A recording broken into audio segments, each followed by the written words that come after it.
Olá, irmãos e irmãs em Cristo, tudo bem? A tríade composta pelo pessimista, otimista e realista tem algumas definições interessantes. Por exemplo, o grande Ariano Suassuna, um ícone da nossa cultura nordestina, afirma que o otimista é um tolo, o pessimista um chato. Bom mesmo é ser um realista esperançoso. Por sua vez, um provérbio muito popular entre os empresários e empreendedores diz o seguinte: o pessimista reclama do vento, o otimista espera que ele mude e o realista ajusta as velas. Você há de convir que ambas as tríades são fantásticas. Qual delas você prefere? Digite 1 para votar na primeira. Digite 2 para votar na segunda. Brincadeiras à parte, eu quero propor um ajuste nessas tríades, adaptando-as a uma cosmovisão cristã. Como cristãos, nossos olhos não podem se deter apenas em coisas materiais, mas o nosso foco principal deve estar nas coisas eternas. Para isso, precisamos olhar as coisas com os olhos da fé. Quer um exemplo do que eu estou falando? Então nos transportemos para o cenário nos dias do profeta Samuel. Ele foi o último juiz de Israel. Esses dias também eram os dias do rei Saul, que foi o primeiro rei de Israel, e do então futuro rei de Israel, o ainda jovem, muito jovem, Davi. O cenário dessa história encontra-se descrito no livro de 1 Samuel, capítulo 17. O povo de Deus, ou seja, Israel, estava entrincheirado, melhor dizendo, acuado de um lado do vale de Elá. Do outro lado estava o exército dos filisteus e um homem guerreiro chamado Golias, que desafiava não somente a Israel, mas também ao Deus de Israel. Golias media aproximadamente 2,83 metros, um gigante. Os pessimistas de plantão, por certo, diziam uns aos outros: é impossível vencer esse homem. Seu tamanho é descomunal. Seu peso físico, segundo o cálculo baseado no IMC, ou seja, Índice de Massa Corpórea, era de aproximadamente 263 quilos. Seu escudo pesava 63 quilos e a sua lança em torno de 6 quilos.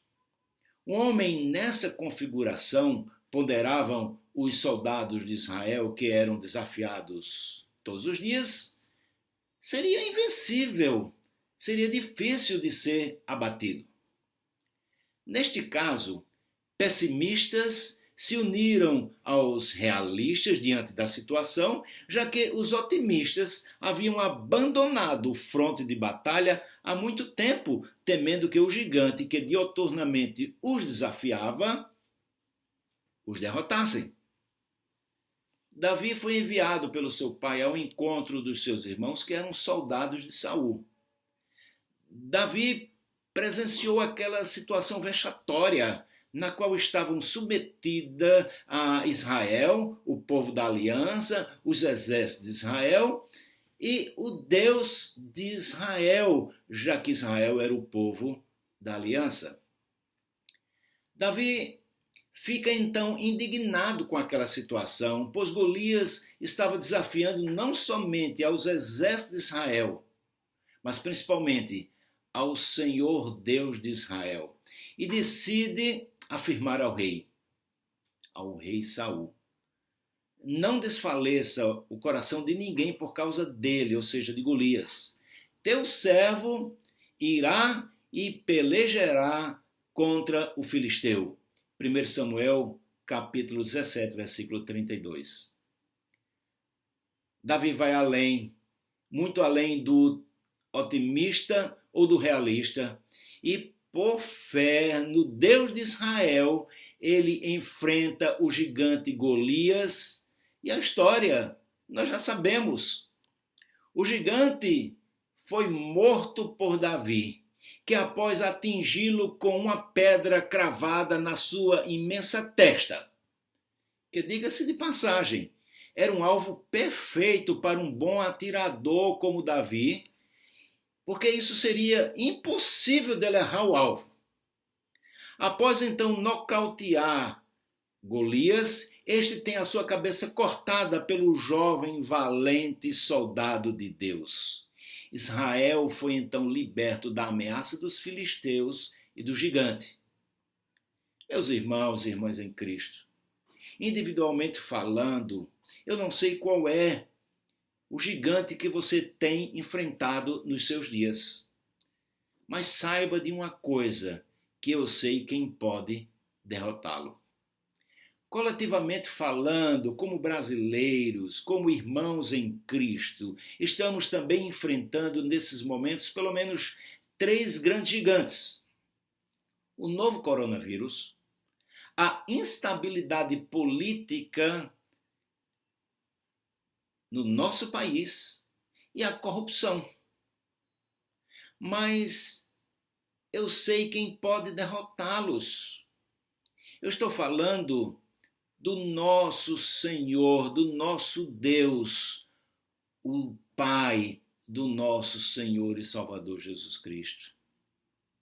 Que Ele nos socorra, que Ele nos ajude a vencer esses gigantes que porventura estão nos afligindo e que possamos ser verdadeiros cristãos, muito além de sermos pessimistas, muito além de sermos otimistas ou realistas, que nós possamos ser homens e mulheres de fé. Que Deus nos abençoe. Amém.